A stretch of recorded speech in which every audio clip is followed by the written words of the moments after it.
회의실 한가운데 윤하경의 보고서가 탁자에 던져졌다. 김도현 대령의 비웃음 섞인 목소리가 울려 퍼졌다. 야, 계집년이 뭘 안다고? 책으로만 배운 이론 가지고 이런 건 남자들이 판단하는 거야. 회의실이 얼어붙었다. 30여 명이 숨을 죽였다. 조민아는 주먹을 쥐었다. 하지만 윤하경은 흔들리지 않았다. 보고서는 검증된 근거로 작성했습니다. 30년 데이터를 기반으로 했습니다. 판단은 제동님께서 하시겠죠? 냉정하게 자리에 앉는 윤하경. 하지만 그 차갑고 담담한 목소리 뒤 가슴속 깊은 곳에서 뜨거운 무언가가 치밀어 올랐다. 세월 담은 사연을 구독해주신 덕분에 소중한 인연이 이어집니다. 복 받으세요. 고맙습니다. 사연 시작합니다. 부산 작전기지의 새벽은 늘 고요했습니다. 바다 냄새가 스며든 복도를 따라 걸으면 오래된 건물 특유의 페인트 냄새와 기계유 냄새가 섞여 있었죠. 이곳에서 근무하는 사람들은 그 냄새만으로도 어디에 있는지 알 수 있었습니다. 부산 해군작전기지, 대한민국 해군의 핵심 전략을 다루는 곳이었습니다. 새벽 5시, 다른 사람들이 아직 잠에서 깨어나기도 전에 윤하경 중령은 이미 작전 통제실 앞에 서 있었습니다. 키 173cm의 단정한 실루엣, 어깨까지 내려오는 단발머리는 늘 깔끔하게 정돈되어 있었죠. 군복은 윤하경에게 잘 어울렸습니다. 아니, 어울린다는 표현보다는 윤하경 자체가 군복과 하나가 된 것 같았습니다. 압도적인 카리스마가 자연스럽게 풍겨나왔죠. 작전 통제실의 문을 열고 들어서면 하늘색 벽과 낡은 컴퓨터 화면들이 윤하경을 맞이했습니다. 기계음이 규칙적으로 울려 퍼지는 공간이었습니다. 윤하경은 자신의 자리에 앉아 오늘 처리해야 할 보고서들을 펼쳤습니다. 전략 분석, 해상 위협 평가, 작전 시뮬레이션 결과 하나하나가 국가 안보와 직결된 중요한 자료들이었죠. 회사를 수석으로 졸업하고 유학까지 다녀온 윤하경이었습니다. 전략 분석가로서 윤하경만큼 뛰어난 사람을 찾기 어려웠죠. 하지만 이곳 부산 작전기지에서 윤하경은 늘 조용한 이방인이었습니다. 남성 장교들 사이에서 윤하경은 보이지 않는 벽 너머에 있는 사람 같았습니다. 아침 8시 복도에서 남성 장교 몇 명이 커피를 들고 지나갔습니다. 윤하경이 서류를 들고 지나가자 장교들은 목소리를 낮췄지만 윤하경의 귀에는 또렷하게 들렸습니다. 여자가 중령이라니 요즘 세상 참 많이 변했어. 그래도 실전은 다르지. 전략이고 뭐고 결국 남자들이 해온 거잖아. 맞아. 책으로만 배운 거랑 현장은 천지 차이야. 윤하경은 걸음을 멈추지 않았습니다. 표정 하나 변하지 않았죠. 이미 익숙한 풍경이었습니다. 회사에 있을 때도, 유학을 갔을 때도, 그리고 지금 이곳에서도 윤하경은 늘 같은 말들을 들어왔습니다. 여자라서, 여군이라서, 여성이라서 수많은 이유들이 윤하경 앞을 가로막았습니다. 하지만 윤하경은 대꾸하지 않았습니다. 대신 더 단단한 눈빛으로 앞을 바라보며 걸었습니다. 윤하경의 내면에는 작은 독백이 흘렀습니다. 아버지, 아직도 저는 증명해야 하나요? 윤하경의 아버지는 월남전에 참전한 해군 영웅이었습니다. 어렸을 때 아버지의 훈장과 사진을 보며 자란 윤하경이었죠. 하지만 아버지는 윤하경이 10살 때 세상을 떠났습니다. 어머니도 그로부터 얼마 지나지 않아 병으로 세상을 떠났습니다. 윤하경은 혼자였습니다. 그래서 더욱 강해져야 했습니다. 점심시간이 되었습니다. 군의 식당은 사람들로 붐볐죠. 윤하경은 혼자 구석자리에 앉아 식사를 했습니다. 멀리서 남성 장교들의 웃음소리가 들렸습니다. 윤하경을 향한 시선들이 느껴졌지만 윤하경은 신경 쓰지 않았습니다. 아니, 신경 쓰지 않는 척 했습니다. 식사를 마치고 다시 작전 통제실로 돌아오는 길이었습니다. 복도에서 후임 조미나 중사와 마주쳤습니다. 조미나는 32살의 젊은 여군이었습니다. 조미나는 윤하경을 보자 환하게 웃으며 경례를 했습니다. 중령님, 오늘도 새벽부터 출근하셨죠? 응, 할 일이 많아서. 중령님은 정말 대단하세요. 저도 중령님처럼 되고 싶어요. 조미나의 눈빛은 진심이었습니다. 윤하경은 조미나를 보며 작게 미소 지었습니다. 이곳에서 윤하경을 진심으로 존경하는 사람은 조미나뿐이었죠. 미나야, 너는 이미 잘하고 있어. 그냥 내 길을 가면 돼. 네.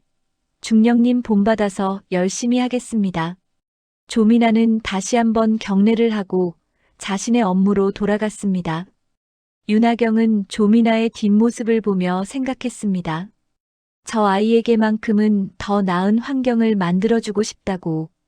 여군이라는 이유만으로 무시당하지 않는 곳을 만들어주고 싶다고. 오후 3시 작전 통제실에서 긴급 보고가 들어왔습니다. 해상에서 포착된 이상 신호였습니다. 윤하경은 즉시 자료를 분석하기 시작했습니다. 손가락이 빠르게 키보드를 두드렸고 화면에는 복잡한 데이터들이 펼쳐졌습니다. 윤하경의 눈빛은 날카로웠습니다. 이 패턴은 예상했던 위협 시나리오와 일치해. 윤하경은 빠르게 보고서를 작성했습니다. 상부에 보고해야 할 중요한 사안이었죠. 하지만 윤하경은 알고 있었습니다. 윤하경의 보고서가 얼마나 진지하게 받아들여질지를. 여군의 분석이라는 이유로 무시당할 가능성이 높다는 것을. 그래도 윤하경은 멈추지 않았습니다. 해야 할 일을 했습니다. 그것이 군인의 본분이었으니까요. 저녁이 되었습니다.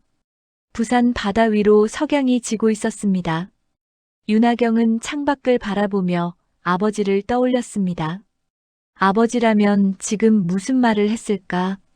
아버지라면 이 상황을 어떻게 헤쳐나갔을까? 윤하경의 가슴 속에는 깊은 상처가 있었습니다. 하지만 그 상처를 드러내지 않았습니다. 대신 더 단단해졌습니다. 감정을 절제하고 냉정하게 판단하고 완벽하게 일을 처리했습니다. 그것이 윤하경이 살아남는 방법이었습니다. 밤이 깊어갔습니다. 작전기지는 다시 고요해졌습니다. 윤하경은 마지막 보고서를 마무리하고 자리에서 일어났습니다. 내일도 새벽 5시에 이곳에 올 것입니다. 그리고 오늘과 같은 하루를 보낼 것입니다. 하지만 윤하경은 몰랐습니다. 내일부터 윤하경의 삶이 완전히 달라질 것이라는 사실을. 평온해 보이는 바다 아래 거대한 폭풍이 다가오고 있었습니다. 다음 날 아침 부산 작전기지는 평소와 다른 긴장감이 감돌았습니다. 오후 2시에 대규모 모의훈련 브리핑 회의가 예정되어 있었기 때문이죠. 이번 회의는 해군 전략작전 사령부 전체가 주목하는 중요한 자리였습니다. 각 부서의 핵심 장교들이 모두 참석하는 회의였으니까요. 윤하경은 새벽부터 준비한 위협 분석 보고서를 책상 위에 올려놓았습니다. 지난 사흘 동안 밤을 새워 완성한 보고서였습니다. 해상에서 포착된 이상 신호들을 분석하고 과거 30년간의 데이터를 비교하며 가능한 위협 시나리오를 예측한 내용이었죠. 윤하경은 보고서의 모든 페이지를 다시 한번 검토했습니다. 완벽했습니다. 빈틈이 없었습니다. 하지만 윤하경의 가슴 속에는 불안감이 자리 잡고 있었습니다. 아무리 완벽한 보고서를 준비해도 회의실에서 어떤 반응이 나올지 알 수 없었으니까요. 특히 김도현 대령이 문제였습니다. 52살의 김도현 대령은 전형적인 남성 중심 조직의 인물이었습니다. 여군을 노골적으로 무시했고 권위적이었으며 성급한 판단을 자주 내렸죠. 오전 11시 복도에서 조미나 중사가 윤하경을 찾아왔습니다. 조미나의 얼굴에는 걱정이 가득했습니다. 중령님, 오늘 회의 괜찮으실까요? 김도현 대령님이 중령님 보고서에 대해 좋지 않게 말씀하시는 걸 들었어요. 미나야, 신경 쓰지 마. 보고서는 사실과 데이터로 말하는 거니까. 하지만 중령님 대령님은 항상 알아. 하지만 우리가 할 수 있는 건 최선을 다하는 것뿐이야. 윤하경은 조미나의 어깨를 가볍게 두드렸습니다. 조미나는 울먹이는 표정을 억지로 참으며 고개를 끄덕였습니다. 윤하경은 알고 있었습니다. 조미나가 얼마나 걱정하는지를. 하지만 윤하경은 감정을 드러낼 수 없었습니다. 중령으로서, 선배로서 윤하경은 강해야 했으니까요. 오후 2시 회의실 문이 열렸습니다. 커다란 테이블을 중심으로 30여 명의 장교들이 자리를 잡았습니다. 김도현 대령은 테이블 오른쪽 끝에 앉아 팔짱을 낀 채 불만스러운 표정을 짓고 있었습니다. 윤하경은 테이블 왼쪽에 앉았습니다. 조미나는 뒤편 보조석에 자리를 잡았죠. 회의가 시작되었습니다. 각 부서의 보고가 이어졌습니다. 작전 현황, 인력 배치, 장비 점검 일상적인 보고들이었습니다. 그리고 마침내 윤하경의 차례가 되었습니다. 윤하경 중령, 위협 분석 보고 부탁합니다. 사회를 맡은 참모장의 말에 윤하경은 자리에서 일어났습니다. 준비한 자료를 스크린에 띄우며 차분한 목소리로 설명을 시작했습니다. 지난 일주일간 해상에서 포착된 신호들을 분석한 결과 3가지 위협 시나리오가 예측됩니다. 첫째, 동쪽 해역에서의 비정상적인 이동 패턴. 둘째, 통신 신호의 주파수 변화.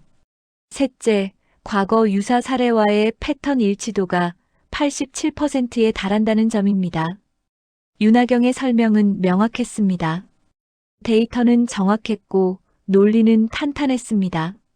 하지만 회의실 분위기는 냉랭했습니다. 몇몇 장교들은 고개를 끄덕였지만 대부분은 무표정했습니다. 윤하경이 설명을 마치고 자리에 앉으려는 순간이었습니다. 김도현 대령이 보고서를 탁자 위에 던지며 코웃음을 쳤습니다. 야, 계집년이 뭘 안다고. 회의실이 순식간에 얼어붙었습니다. 모두가 숨을 죽였습니다. 윤하경은 자리에 앉으려던 동작을 멈췄습니다. 조미나는 뒤에서 주먹을 움켜쥐었습니다. 김도현 대령은 계속해서 말을 이어갔습니다. 이런 건 남자들이 판단하는 거야. 책으로만 배운 이론 가지고 현장을 어떻게 알아? 30년을 바다에서 보낸 우리가 있는데 여자한테 뭘 배우겠어? 김도현 대령의 목소리는 거칠었습니다. 회의실 안의 남성 장교들은 어색한 표정으로 고개를 숙였습니다. 누구도 김도현 대령의 말에 반박하지 않았습니다. 침묵이 흘렀습니다. 조미나는 자리에서 일어나려 했습니다. 하지만 윤하경이 작은 손동작으로 조미나를 제지했습니다. 윤하경은 김도현 대령을 똑바로 바라보았습니다. 윤하경의 눈빛에는 감정이 없었습니다. 분노도 슬픔도 굴욕도 없었습니다. 그저 차갑고 냉정한 시선뿐이었죠. 대령님, 윤하경의 목소리는 낮았지만 또렷했습니다. 보고서는 검증된 근거로 작성했습니다. 지난 30년간의 데이터베이스를 기반으로 하고 현장 수집 정보를 교차 검증했습니다. 판단은 제동님께서 하시겠죠. 윤하경은 더 이상 말하지 않았습니다. 자리에 앉았습니다. 김도현 대령은 비웃는 표정을 지으며 팔짱을 꼈습니다. 회의는 어색한 분위기 속에서 계속되었습니다. 회의가 끝나고 사람들이 하나둘 자리를 떠났습니다. 윤하경은 마지막까지 자리에 남아 자료를 정리했습니다. 조미나가 달려왔습니다. 조미나의 눈에는 눈물이 고여 있었습니다. 중령님, 어떻게 저런 말을. 괜찮아, 미나야. 괜찮지 않아요. 중령님은 누구보다 열심히 일하시는데 저런 말을 듣다니. 미나야, 감정적으로 반응하면 안 돼. 우리는 군인이야. 군인은 실력으로 증명하는 거야. 윤하경은 차분하게 말했지만 윤하경의 내면은 흔들리고 있었습니다. 가슴속 깊은 곳에서 뜨거운 무언가가 치밀어 올랐습니다. 하지만 윤하경은 그것을 억눌렀습니다. 감정을 드러내면 안 됐습니다. 약해 보이면 안 됐습니다. 이 군대 아직도 이 수준인가? 윤하경은 조용히 회의실을 나섰습니다. 복도는 텅 비어 있었습니다. 윤하경의 발걸음 소리만이 복도에 울려 퍼졌습니다. 그날 저녁 참모장은 윤하경의 보고서를 들고 최상층으로 올라갔습니다. 해군 전략작전 사령부의 최고 책임자 이태준 제독의 집무실이었습니다. 68세의 이태준 제독은 해군에 살아있는 전설이었습니다. 온화한 외모 뒤에 날카로운 판단력을 지닌 인물이었죠. 참모장이 보고서를 올리자 이태준 제독은 천천히 페이지를 넘겼습니다. 제독의 눈빛이 점점 진지해졌습니다. 보고서의 마지막 페이지에 적힌 서명을 보는 순간 제독은 잠시 멈췄습니다. 윤하경 중령. 제독은 오래된 책상 서랍을 열었습니다. 거기에는 30년도 더 된 낡은 사진 한 장이 있었습니다. 젊은 시절에 이태준과 한 남성이 함께 찍은 사진이었습니다. 그 남성은 윤하경의 아버지였습니다. 이태준 제독은 보고서를 다시 한번 꼼꼼히 읽었습니다. 분석 방식, 데이터 해석, 결론, 도출 과정 모든 것이 예전 윤하경 아버지의 방식과 닮아 있었습니다. 제독은 느린 숨을 쉬었습니다. 아버지와 비슷한 눈이구나. 제독은 참모장을 보며 말했습니다. 내일 새벽 윤하경 중령을 제독실로 부르게. 네, 제독님. 참모장이 나가고 제독은 다시 보고서를 바라보았습니다. 밤이 깊어갔습니다. 부산 바다 위로 별들이 떠올랐습니다. 변화의 바람이 불기 시작했습니다. 다음 날 새벽 5시 30분, 윤하경은 평소보다 조금 늦게 작전기지에 도착했습니다. 어젯밤 회의 이후 잠을 제대로 이루지 못했기 때문이었죠. 김도현 대령의 말들이 머릿속을 맴돌았습니다. 하지만 윤하경은 그 생각들을 떨쳐냈습니다. 오늘도 해야 할 일이 산더미처럼 쌓여 있었으니까요. 작전 통제실로 향하던 윤하경의 발걸음이 멈췄습니다. 복도 끝에서 참모장이 서 있었습니다. 참모장은 윤하경을 보자 다가왔습니다. 참모장의 얼굴은 평소와 달리 긴장되어 있었습니다. 윤하경 중령. 네, 참모장님. 제독님께서 부르십니다. 지금 즉시 제독실로 가주십시오. 윤하경은 잠시 멈칫했습니다. 제독실이라니. 작전사령부 최상층에 위치한 그곳은 일반 장교들이 함부로 접근할 수 없는 공간이었습니다. 중요한 전략회의나 특별한 상황이 아니면 제독이 직접 부르는 일은 거의 없었죠. 지금 즉시 말씀이십니까? 그렇습니다. 제독님께서 기다리고 계십니다. 참모장의 목소리는 단호했습니다. 윤하경은 고개를 끄덕이고 최상층으로 향하는 계단을 올라갔습니다. 계단을 오르는 윤하경의 심장이 빠르게 뛰었습니다. 어제 회의 때문일까? 보고서에 문제가 있었던 걸까? 여러 생각들이 머릿속을 스쳤습니다.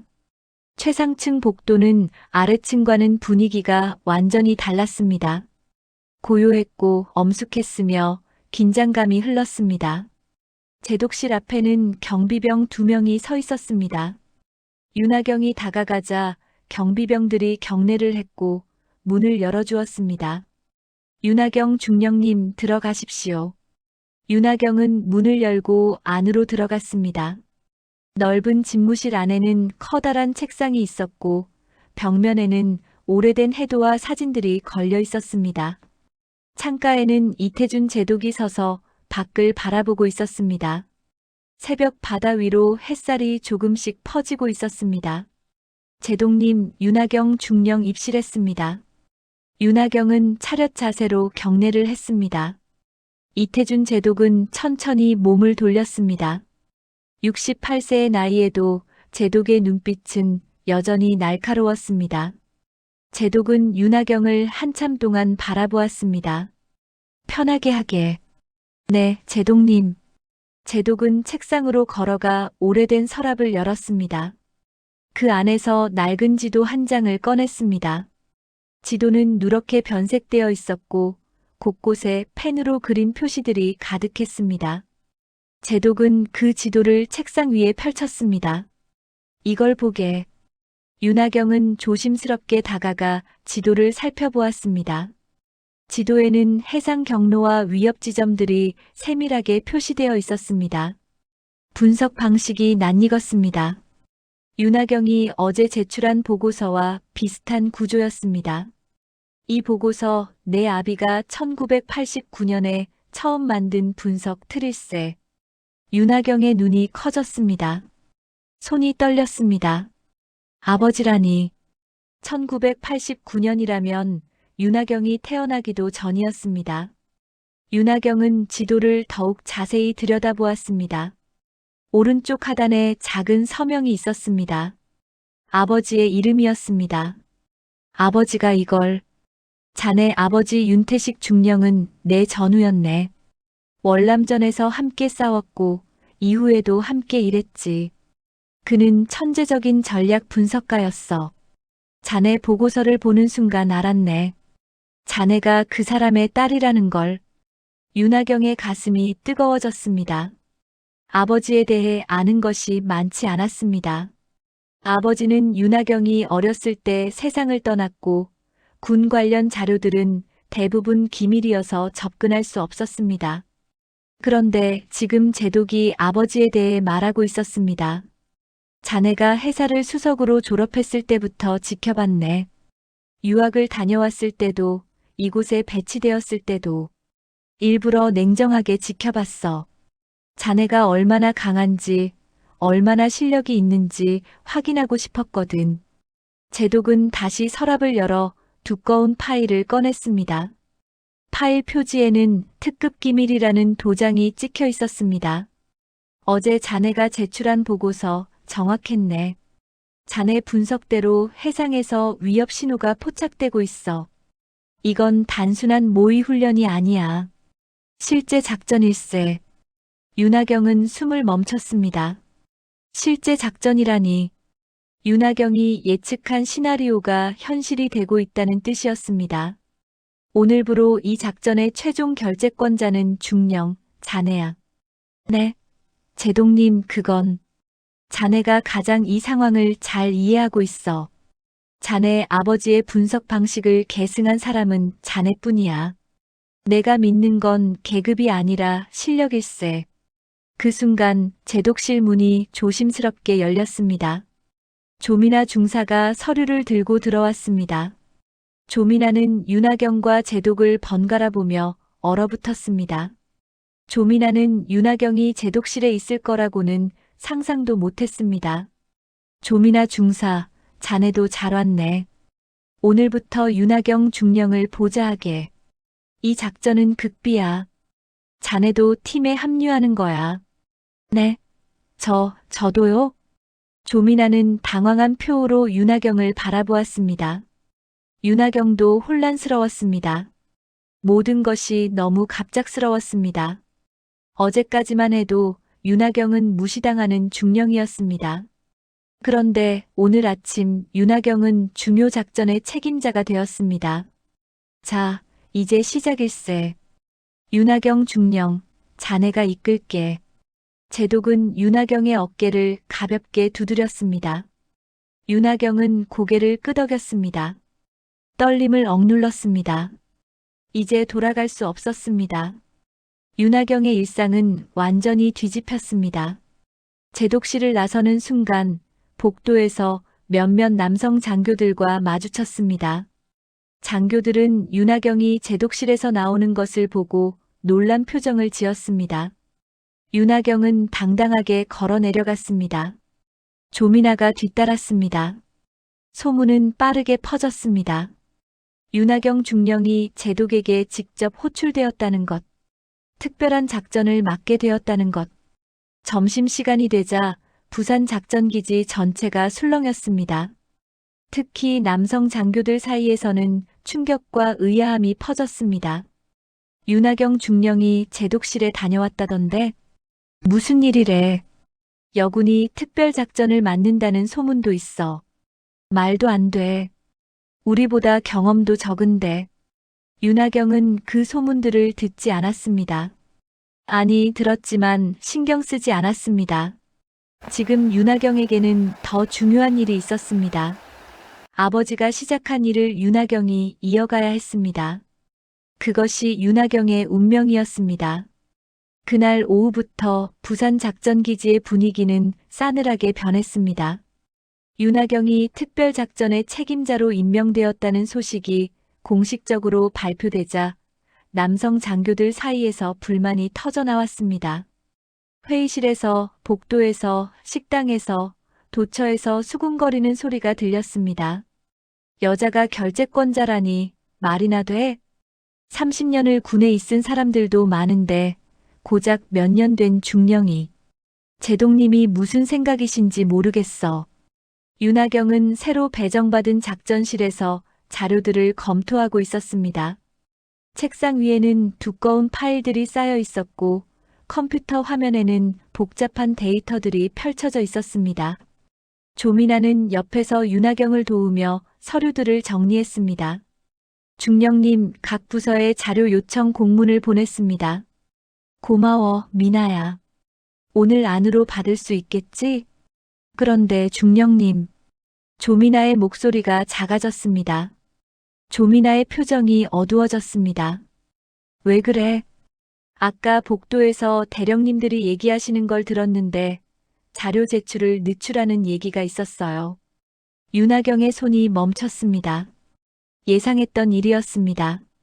하지만 막상 현실이 되니 가슴이 답답했습니다. 윤하경은 깊게 숨을 들이쉬었습니다. 괜찮아. 우리가 할 수 있는 일을 하자. 오후 4시 윤하경은 각 부서를 직접 찾아가기 시작했습니다. 자료가 필요했으니까요. 먼저 정보 분석실로 갔습니다. 문을 열고 들어가자 안에 있던 남성 장교 3명이 윤하경을 보고 이상한 표정을 지었습니다. 안녕하십니까? 오전에 요청한 해상정보 자료 받으러 왔습니다. 아, 그게 아직 준비가 안 됐습니다. 오전에 공문을 보냈는데요. 긴급 사안입니다. 알겠습니다만 저희도 할 일이 많아서요. 내일쯤 드릴 수 있을 것 같습니다. 내일이라니. 윤하경은 입술을 깨물었습니다. 하지만 더 이상 말하지 않았습니다. 다음 부서로 향했습니다. 작전계획실도 마찬가지였습니다. 통신분석실도 마찬가지였습니다. 모두 같은 대답이었습니다. 자료가 준비 안 됐다고, 내일 주겠다고, 바빠서 못하겠다고. 윤하경은 5개 부서를 돌았지만 단 하나의 자료도 받지 못했습니다. 저녁 6시 윤하경은 빈손으로 작전실로 돌아왔습니다. 조민아는 윤하경의 표정을 보고 울먹였습니다. 중령님, 어떻게 이럴 수가. 미나야, 울지 마. 우리 방법을 찾아야지. 하지만 윤하경의 목소리에도 지친 기색이 묻어났습니다. 윤하경은 창밖을 바라보았습니다. 부산 바다는 어둠 속에 잠기고 있었습니다. 다음 날 아침 상황은 더 악화되었습니다. 오전 10시에 긴급 실무회의가 소집되었습니다. 작전 진행 상황을 점검하는 자리였습니다. 윤하경은 회의실에 들어갔습니다. 테이블을 중심으로 10여 명의 남성 장교들이 앉아 있었습니다. 김도현 대령도 그 자리에 있었습니다. 윤하경이 자리에 앉자 분위기가 싸늘해졌습니다. 회의가 시작되었습니다. 윤하경은 현재까지 파악한 상황을 설명했습니다. 하지만 자료 부족으로 인해 분석이 불완전했습니다. 김도현 대령이 테이블을 두드리며 말했습니다. 이게 뭡니까? 자료도 제대로 없이 어떻게 작전을 진행하겠다는 겁니까? 각 부서에 자료를 요청했으나 아직 제출받지 못했습니다. 그건 중령의 문제 아닙니까? 책임자라면서 자료도 못 받아오면 어떡합니까? 김도현 대령의 목소리는 냉소적이었습니다. 다른 장교들도 고개를 끄덕였습니다. 윤하경은 참았습니다. 감정을 드러내면 안 됐습니다. 최선을 다하고 있습니다. 최선? 내가 30년을 군에 있었어요. 내가 훨씬 더 잘 알아요. 여자한테 이런 중요한 작전을 맡기니까 이런 일이 생기는 거 아닙니까? 회의실이 조용해졌습니다. 누구도 김도현 대령의 말에 반박하지 않았습니다. 오히려 몇몇은 동의하는 듯한 표정이었습니다. 윤하경은 주먹을 쥐었습니다. 손톱이 손바닥을 파고들었습니다. 대령님. 윤하경의 목소리는 낮았지만 단단했습니다. 경험이 아니라 정확한 판단 기준으로 작전을 진행합니다. 자료가 제출되는 대로 분석을 완료하겠습니다. 판단 기준? 책에서 본 이론 말하는 겁니까? 현장은 다릅니다. 중령. 김도현 대령은 자리에서 일어났습니다. 다른 장교들도 하나둘 자리를 떠났습니다. 결국 회의는 아무런 결론 없이 끝났습니다. 윤하경은 마지막까지 자리에 남았습니다. 조민아가 조용히 다가왔습니다. 중령님 괜찮으세요? 응, 괜찮아. 하지만 윤하경의 목소리는 떨리고 있었습니다. 윤하경은 처음으로 무너질 것 같았습니다. 이렇게 노골적으로 방해를 받으니 아무리 강한 윤하경이라도 버티기 힘들었습니다. 오후 내내 윤하경은 혼자 작전실에 앉아 있었습니다. 조민아가 가져온 커피도 식어갔습니다. 윤하경은 아버지의 낡은 지도를 펼쳐보았습니다. 아버지도 이런 상황을 겪었을까? 아버지는 어떻게 이겨냈을까? 아버지, 저 정말 할 수 있을까요? 윤하경의 눈가가 뜨거워졌습니다. 하지만 눈물은 흘리지 않았습니다. 울면 안 됐습니다. 약해 보이면 안 됐습니다. 저녁 8시 부산 작전기지는 어둠에 잠겼습니다. 윤하경은 여전히 자리를 지키고 있었습니다. 조민아도 옆에서 함께 있었습니다. 둘 다 지쳐 있었지만 포기할 수 없었습니다. 그때 작전실 문이 열렸습니다. 참모장이 들어왔습니다. 참모장은 윤하경을 보며 조용히 말했습니다. 중령, 제동님께서 자네를 믿고 계시네. 힘들겠지만 버텨야 해. 진짜 시험은 지금부터야. 참모장은 그 말만 남기고 나갔습니다. 윤하경은 고개를 끄덕였습니다. 버텨야 했습니다. 이것은 윤하경만의 싸움이 아니었습니다. 여군 전체의 싸움이었습니다. 조민아 같은 후배들을 위한 싸움이었습니다. 윤하경은 다시 자료를 펼쳤습니다. 포기하지 않을 것입니다. 절대로. 사흘이 지났습니다. 윤하경은 거의 잠을 자지 못했습니다. 자료를 조금씩 받아내고 분석을 계속하고 작전 계획을 수정했습니다. 조민아도 윤하경과 함께 밤을 지새웠습니다. 둘은 거의 작전실에서 살다시피 했습니다. 그날도 평소처럼 긴 하루였습니다. 오후 6시 윤하경은 마침내 핵심 분석 자료를 완성했습니다. 해상 위협 패턴이 명확하게 드러났습니다. 윤하경의 예측이 정확했습니다. 동쪽 해역에서 이상 징후가 계속 포착되고 있었고 위험도는 점점 높아지고 있었습니다. 미나야, 이 자료를 즉시 상부에 보고해야 해. 지금 당장. 네, 중령님. 조민아는 서류를 들고 달려갔습니다. 윤하경은 컴퓨터 화면을 응시했습니다.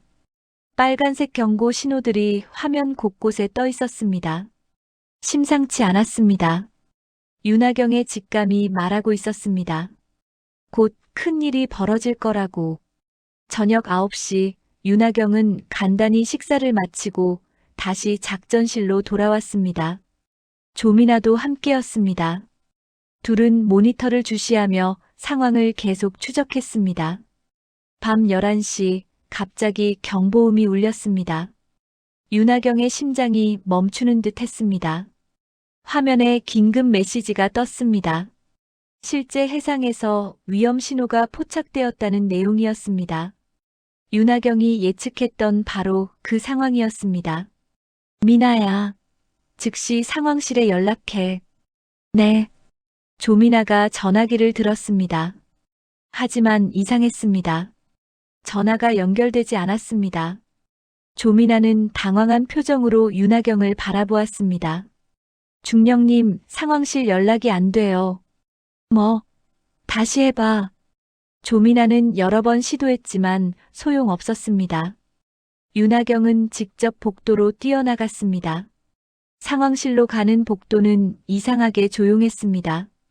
평소라면 경보가 울리면 복도가 복잡해야 정상이었습니다. 하지만 아무도 없었습니다. 상황실 문을 열었습니다. 안에는 당직 근무자 2명만 있었습니다. 윤하경은 숨을 헐떡이며 물었습니다. 지금 해상 경보 안 들렸습니까? 긴급 상황입니다. 아, 그게 대령님께서 오늘 밤 경보 시스템 점검한다고 하셔서 일부 차단했습니다. 뭐라고요? 누가 승인했습니까? 김도현 대령님이십니다. 윤하경의 얼굴이 창백해졌습니다. 김도현 대령이 고의로 보고 체계를 막은 것이었습니다. 이건 단순한 방해가 아니었습니다. 국가 안보를 위협하는 중대한 과실이었습니다. 당장 제동님께 보고해야 합니다. 지금 바로. 윤하경은 다시 복도로 뛰어나갔습니다. 조미나도 뒤따랐습니다. 둘은 최상층으로 향했습니다. 하지만 계단 중간에서 김도현 대령과 마주쳤습니다. 김도현 대령은 술 냄새를 풍기며 비틀거리고 있었습니다. 오, 윤중령. 이 밤에 어딜 그리 급하게. 대령님, 지금 해상에서 긴급 상황입니다. 왜 보고 체계를 차단하셨습니까? 차단? 아, 그거 점검하는 거야. 점검. 뭐 그리 호들갑이야? 김도현 대령은 웃었습니다. 하지만 윤하경은 웃을 수 없었습니다. 지금 이 순간에도 바다 위에서는 위험이 다가오고 있었습니다. 이건 중대한 과실입니다. 즉시 시스템을 복구해야 합니다. 야, 계집년이 감히 나한테.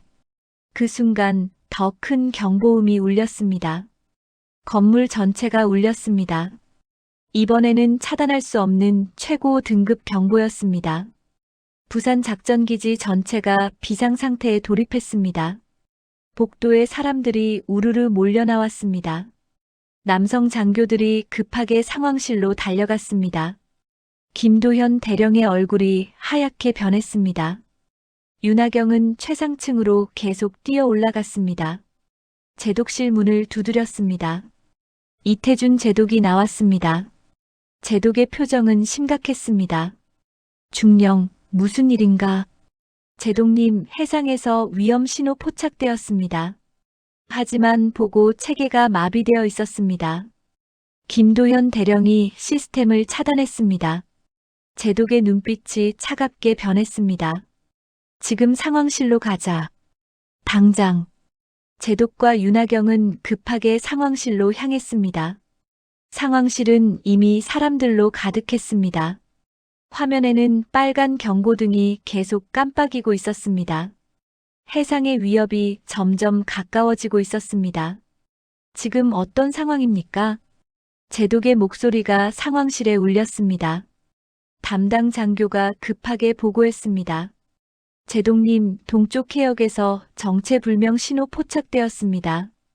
우리 함정들이 위험 범위에 있습니다. 왜 지금까지 보고가 안 올라왔습니까? 그게 보고 시스템이 일부 차단되어 있었습니다. 상황실이 아수라장이 되었습니다. 사람들이 서로 소리를 지르고 전화기를 들고 화면을 보며 혼란스러워했습니다. 조직 전체가 마비되고 있었습니다. 그때 조미나가 울먹이며 윤하경에게 달려왔습니다. 중령님, 방금 확인했는데 대령님이 1시간 전에 올라온 보고를 묵살했대요. 일부러 상부에 안 올렸어요. 윤하경의 온몸이 얼어붙었습니다. 1시간이면 충분히 대비할 수 있었습니다. 하지만 김도현 대령이 그 보고를 막았던 것입니다. 지금 이 위기는 김도현 대령이 만든 것이었습니다. 남성 장교들이 윤하경을 돌아보았습니다. 누군가 말했습니다. 윤중령이 책임자 아니었어? 왜 이렇게 됐어? 너 때문에 일이 이렇게 된 거 아니야? 여자한테 맡기니까 이런 일이 생기는 거야. 비난의 목소리들이 쏟아졌습니다. 윤하경은 그 모든 시선을 받으며 서 있었습니다. 가슴이 무너져 내렸습니다. 윤하경이 모든 것을 준비했는데, 윤하경이 경고했는데 아무도 듣지 않았습니다. 그리고 지금 윤하경을 비난하고 있었습니다. 윤하경은 잠시 눈을 감았습니다. 아버지의 얼굴이 떠올랐습니다. 아버지, 저 정말 할 수 있을까요? 상황실의 혼란은 계속되었습니다. 장교들은 서로 책임을 떠넘기고 전화벨은 쉴 새 없이 울렸고 화면 속 빨간 경고등은 점점 더 많아졌습니다. 윤하경은 그 한가운데에 서 있었습니다. 모든 비난의 시선이 윤하경을 향하고 있었습니다. 이태준 제독이 큰 소리로 말했습니다. 모두 조용히. 지금은 책임 공방할 때가 아니야. 먼저 상황을 수습해. 제독의 목소리에 상황실이 잠시 조용해졌습니다. 하지만 윤하경은 알고 있었습니다. 이 위기가 지나가도 모든 책임은 윤하경에게 돌아올 거라는 것을, 여군 책임자였던 윤하경이 모든 비난을 받을 거라는 것을. 윤하경 중령, 자네 의견은? 제독이 물었습니다. 모든 사람들이 윤하경을 바라보았습니다. 윤하경은 입을 열려 했지만 목소리가 나오지 않았습니다. 머릿속이 하얗게 비어버렸습니다. 지난 며칠간의 피로와 스트레스, 그리고 지금 이 순간의 압박감이 윤하경을 짓눌렀습니다. 중령, 괜찮은가? 죄송합니다, 제독님. 제가 잠시. 윤하경은 더 이상 말을 잇지 못했습니다. 윤하경은 상황실을 빠져나왔습니다. 복도를 걸었습니다. 다리가 후들거렸습니다. 벽에 기대어 숨을 고르려 했지만 가슴이 답답했습니다. 조민아가 뒤따라 나왔습니다. 중령님, 미나야 미안해. 내가 제대로 못했어. 중령님, 그런 말씀 마세요. 중령님 잘못이 아니에요. 하지만 윤하경은 스스로를 용서할 수 없었습니다. 책임자였습니다. 결과적으로 상황이 이렇게 된 것은 윤하경이 제대로 통제하지 못했기 때문이었습니다.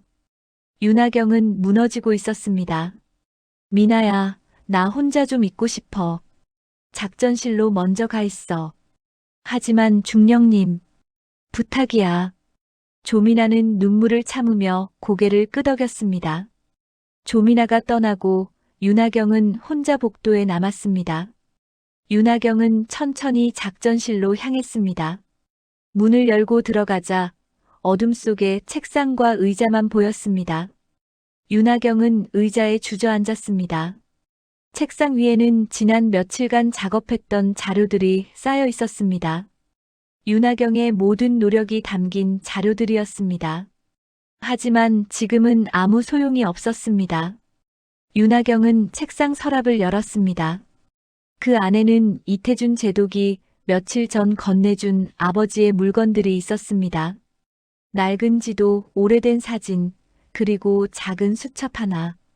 윤하경은 그 수첩을 꺼냈습니다. 수첩은 가죽 표지가 달아 있었고 페이지들은 누렇게 변색되어 있었습니다. 윤하경은 조심스럽게 첫 페이지를 펼쳤습니다. 아버지의 필체였습니다. 단정하고 힘있는 글씨체였습니다. 첫 페이지에는 날짜가 적혀 있었습니다. 1985년 3월. 윤하경이 태어나던 해였습니다. 윤하경은 한 줄 한 줄 읽어 내려갔습니다. 오늘 딸이 태어났다. 하경이라고 이름 지었다. 맑고 넓은 바다처럼 살기를 바라며. 윤하경의 눈시울이 뜨거워졌습니다. 아버지가 윤하경의 이름을 직접 지었다는 것을 처음 알았습니다. 페이지를 넘겼습니다. 일기처럼 적힌 글들이 이어졌습니다. 군 생활은 힘들다. 남들이 내 판단을 믿지 않을 때가 많다. 하지만 나는 내 길을 간다. 옳다고 믿는 것을 한다. 오늘 상부에서 내 보고서를 묵살했다. 화가 났다. 하지만 포기하지 않는다. 진실은 언젠가 드러나니까. 아버지도 같은 어려움을 겪었습니다. 아버지도 무시당했고 비난받았고 힘들어했습니다. 하지만 아버지는 포기하지 않았습니다. 윤하경은 계속 페이지를 넘겼습니다. 중간쯤에서 손이 멈췄습니다. 큰 글씨로 적힌 문장이 있었습니다. 전략이란 나를 위한 것이 아니라 함께 있는 이들을 살리기 위한 판단이다. 윤하경은 그 문장을 여러 번 읽었습니다. 천천히 한 글자 한 글자 음미하며 읽었습니다. 아버지의 목소리가 들리는 것 같았습니다. 함께 있는 이들을 살리기 위한 판단. 그렇습니다. 윤하경은 지금까지 스스로를 증명하려고만 했습니다. 여군도 할 수 있다는 것을, 실력이 있다는 것을 보여주려고만 했습니다. 하지만 그게 전부가 아니었습니다. 진짜 중요한 것은 지금 바다 위에 있는 사람들을 살리는 것이었습니다. 윤하경은 천천히 일어났습니다. 눈물을 닦았습니다. 흔들리는 마음을 다잡았습니다.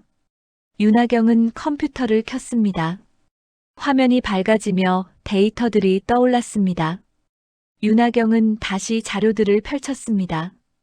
이번에는 다른 시각으로 봤습니다. 나를 증명하려는 시각이 아니라 사람들을 살리려는 시각으로 봤습니다. 그러자 보이지 않던 것들이 보이기 시작했습니다. 패턴이 명확했습니다. 위협의 방향, 시간, 규모. 모든 것이 윤하경의 분석대로였습니다. 그리고 해결책도 보였습니다. 작전을 재설계하면 됐습니다. 정보를 다시 배열하고 우선순위를 조정하고 대응 방안을 수정하면 됐습니다. 윤하경의 손이 빠르게 움직이기 시작했습니다. 키보드를 두드리고 자료를 정리하고 계획을 세웠습니다. 시간이 얼마나 지났는지 몰랐습니다. 윤하경은 집중했습니다. 작전실 문이 조용히 열렸습니다. 조민아였습니다. 조민아는 윤하경이 다시 일하고 있는 모습을 보고 놀랐습니다. 중령님, 미나야, 와줘서 고마워. 도와줄 수 있겠어? 조민아는 눈물을 닦으며 고개를 끄덕였습니다. 네. 중령님, 뭘 하면 될까요? 이 자료들 재분류해줘. 시간 순으로. 그리고 이 데이터들 교차 검증 부탁해. 네. 조민아는 옆자리에 앉아 일을 시작했습니다. 둘은 말없이 집중했습니다. 시간이 흘렀습니다. 1시간, 2시간, 3시간. 새벽 3시가 되었습니다. 윤하경은 마침내 새로운 작전 계획을 완성했습니다. 완벽했습니다. 빈틈이 없었습니다. 이 계획대로라면 위기를 극복할 수 있었습니다. 조민아도 모든 자료 검증을 마쳤습니다. 조민아는 윤하경을 바라보며 말했습니다. 중령님 정말 대단하세요. 이렇게 짧은 시간에. 미나야, 내가 도와줘서 가능했어. 윤하경은 처음으로 조민아의 손을 잡아주었습니다. 따뜻한 온기가 전해졌습니다. 중령님 저 믿어요. 끝까지 갈게요. 중령님과 함께. 고마워, 미나야. 이제 시작이야. 우리 해내자. 둘은 서로를 바라보며 고개를 끄덕였습니다. 창밖으로 새벽빛이 스며들고 있었습니다. 긴 밤이 지나고 새로운 날이 시작되고 있었습니다. 윤하경은 다시 일어섰습니다. 이제 포기하지 않을 것입니다. 아버지가 그랬던 것처럼. 새벽 6시 부산 작전기지 전체에 비상 소집령이 떨어졌습니다. 모든 인원은 즉시 중앙 브리핑룸으로 집합하라는 명령이었습니다. 윤하경과 조민아는 완성된 작전 계획서를 들고 브리핑룸으로 향했습니다.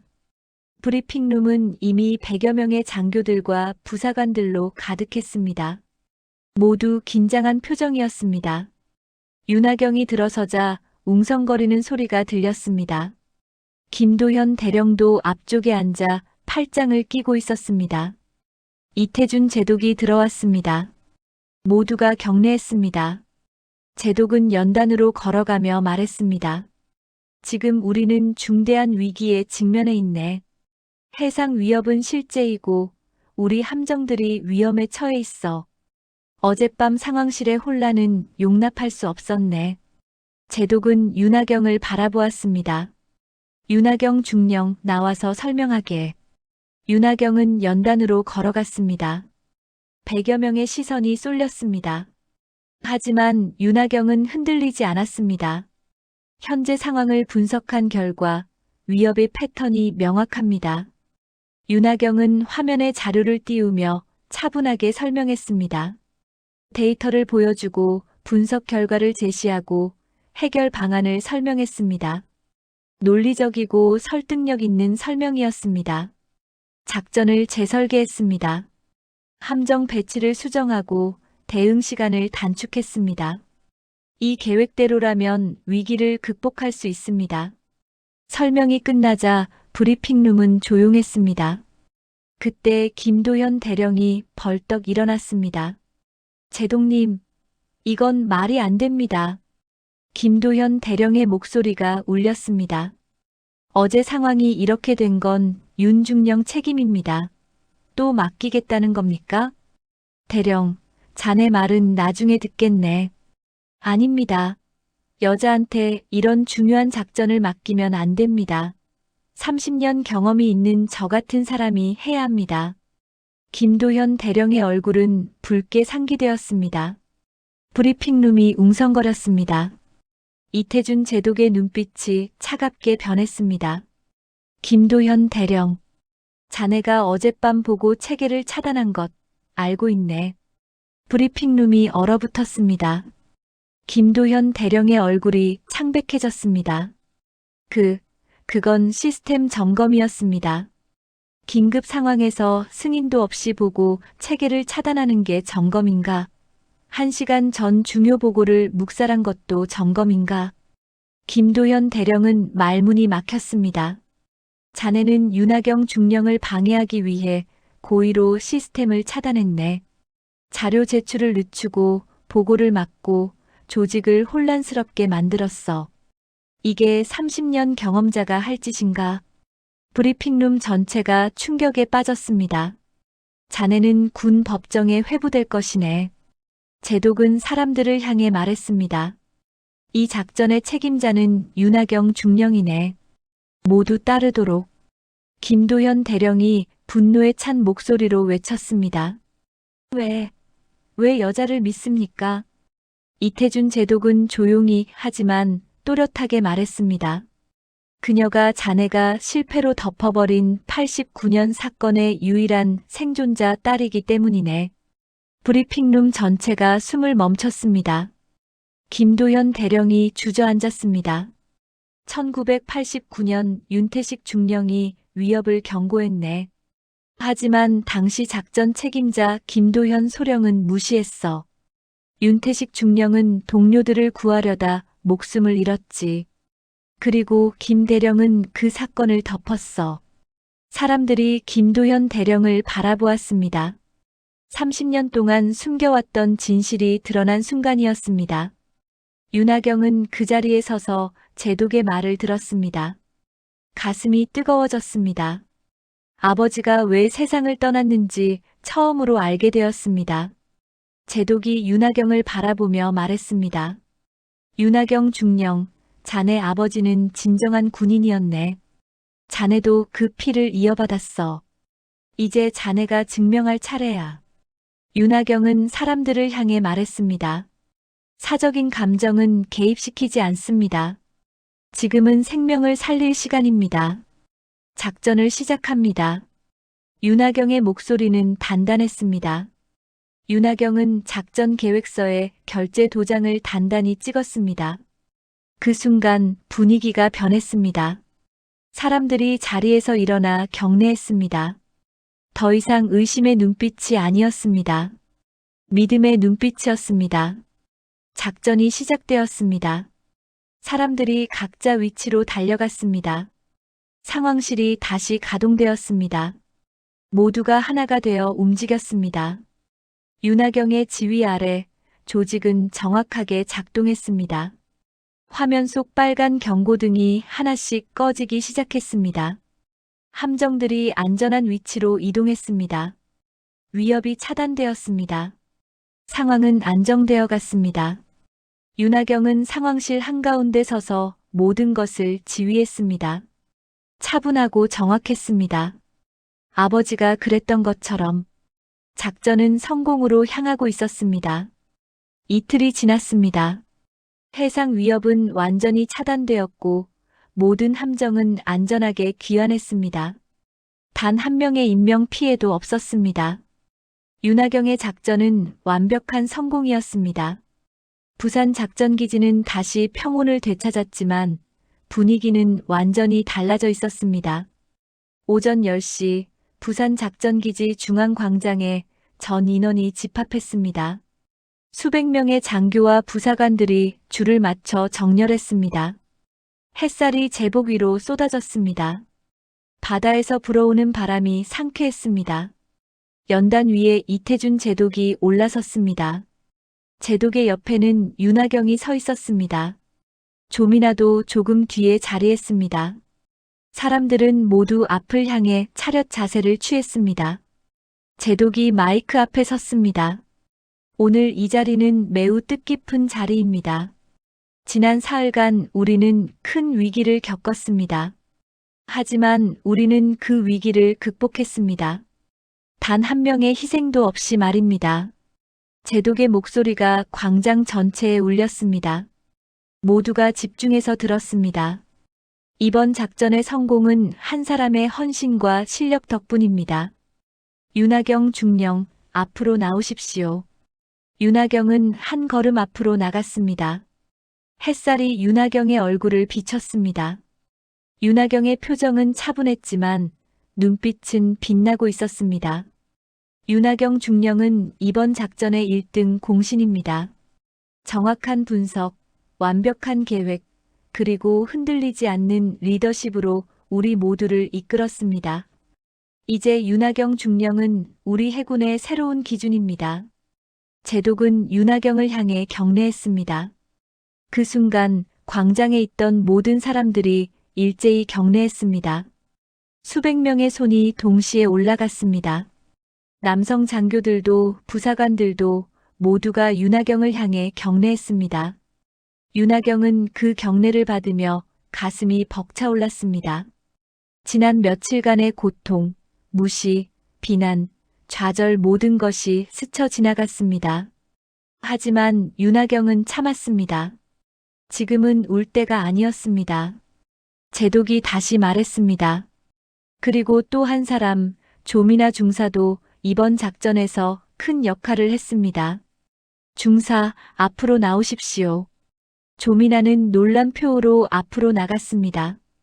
조민아의 얼굴은 감격으로 붉어졌습니다. 조민아 중사는 가장 어려운 순간에도 윤하경 중령을 믿고 따랐습니다. 이것이 진정한 군인의 자세입니다. 두 사람에게 박수를 보냅니다. 박수 소리가 광장을 가득 채웠습니다. 따뜻하고 진심 어린 박수였습니다. 조민아는 눈물을 참지 못하고 흘렸습니다. 윤하경은 조민아의 어깨를 가볍게 두드려 주었습니다. 행사가 끝나고 사람들이 흩어지기 시작했습니다. 그때 한 사람이 윤하경에게 다가왔습니다. 김도현 대령이었습니다. 김도현 대령의 제복에서 계급장이 떼어져 있었습니다. 이미 보직 해임된 상태였습니다. 김도현 대령은 윤하경 앞에 섰습니다. 잠시 침묵이 흘렀습니다. 김도현 대령은 천천히 고개를 숙였습니다. 중령님, 제가 잘못했습니다. 김도현 대령의 목소리는 작고 떨렸습니다. 제가 편견에 사로잡혀 있었습니다. 30년을 군에 있으면서 정작 중요한 것을 보지 못했습니다. 실력을 보지 못하고 성별만 봤습니다. 죄송합니다. 윤하경은 김도현 대령을 바라보았습니다. 분노도 원망도 없었습니다. 그저 담담한 눈빛이었습니다. 대령님, 윤하경의 목소리는 차분했습니다. 군인은 실력으로 말합니다. 남자든 여자든 관계없습니다. 중요한 것은 책임을 다하는 것입니다. 김도현 대령은 고개를 끄덕였습니다. 더 이상 할 말이 없었습니다. 김도현 대령은 천천히 돌아서서 걸어갔습니다. 뒷모습이 쓸쓸해 보였습니다. 조민아가 윤하경 곁으로 다가왔습니다. 중령님 정말 대단하세요. 저 중령님처럼 되고 싶어요. 윤하경은 조민아를 보며 부드럽게 미소 지었습니다. 미나야, 너는 이미 훌륭한 군인이야. 너만의 길을 가면 돼. 나는 그저 먼저 걸어간 선배일 뿐이야. 중령님 꼭 제 꿈이 되어주세요. 저도 중령님처럼 당당한 군인이 되고 싶어요. 조민아의 눈에는 눈물과 함께 희망이 가득했습니다. 윤하경은 조민아의 어깨를 다시 한번 두드렸습니다. 그래, 미나야. 우리 함께 가자. 더 나은 군대를, 더 공정한 세상을 만들어 가자. 오후가 되었습니다. 윤하경은 혼자 부산 바다를 바라보고 있었습니다. 작전기지 옥상 윤하경이 가장 좋아하는 장소였습니다. 바다는 넓고 푸르렀습니다. 햇살이 물결 위에서 반짝였습니다. 윤하경은 아버지의 수첩을 다시 꺼냈습니다. 마지막 페이지를 펼쳤습니다. 거기에는 아버지의 마지막 글이 적혀 있었습니다. 하경아, 아빠가 이 글을 쓰는 지금 너는 아직 3살이구나. 내가 이 글을 읽을 때쯤이면 아빠는 없을지도 모른다. 하지만 아빠는 내가 강하게 자라날 거라 믿는다. 내가 선택한 길이 어떤 길이든 당당하게 걸어가거라. 넓은 바다처럼 맑은 하늘처럼 아빠는 언제나 내 곁에 있단다. 윤하경의 눈에서 눈물이 흘러내렸습니다. 이번에는 참지 않았습니다. 눈물을 흘려도 괜찮았습니다. 이제 윤하경은 증명했으니까요. 여군도 할 수 있다고, 실력으로 인정받을 수 있다고. 아버지, 저 해냈어요. 아버지가 시작한 길을 제가 이어갔어요. 윤하경은 바다를 향해 작게 말했습니다. 바람이 윤하경의 머리카락을 흔들었습니다. 바다는 햇살을 받아 더욱 빛났습니다. 그 순간 윤하경은 느꼈습니다. 아버지가 곁에 있다는 것을, 아버지가 미소 짓고 있다는 것을. 윤하경은 더 이상 혼자가 아니었습니다. 아버지의 유산을, 아버지의 정신을 윤하경이 이어받았습니다. 저 멀리 바다 위로 함정 하나가 지나갔습니다. 태극기가 바람에 펄럭였습니다. 윤하경은 그 모습을 바라보며 다짐했습니다. 앞으로도 계속 걸어가겠다고. 후배들을 위해, 더 나은 군대를 위해, 공정한 세상을 위해. 부산 바다 위로 아침 해가 떠올랐습니다. 새로운 시작이었습니다. 윤하경의 군복 실루엣이 햇살을 받아 빛났습니다. 그 모습은 강했고 당당했고 아름다웠습니다. 세상은 변하고 있었습니다. 남녀가 아닌 실력과 명예로 평가받는 세상으로. 윤하경은 그 변화의 시작이었습니다. 그리고 조민아 같은 후배들이 그 길을 이어갈 것입니다. 윤하경은 바다를 향해 마지막으로 경례했습니다. 아버지를 향한 경례였습니다. 그리고 자신을 향한 경례였습니다. 지금까지 사연 들어주신 여러분께 진심으로 감사드립니다. 세월 담은 사연을 찾아주신 고마운 분들께 기쁨과 행복이 가득하시길 바랍니다. 구독과 좋아요, 알림 설정은 더 많은 감동적인 사연을 받아보실 수 있습니다. 영상이 도움되셨다면 주변 어르신들에게도 공유해주세요.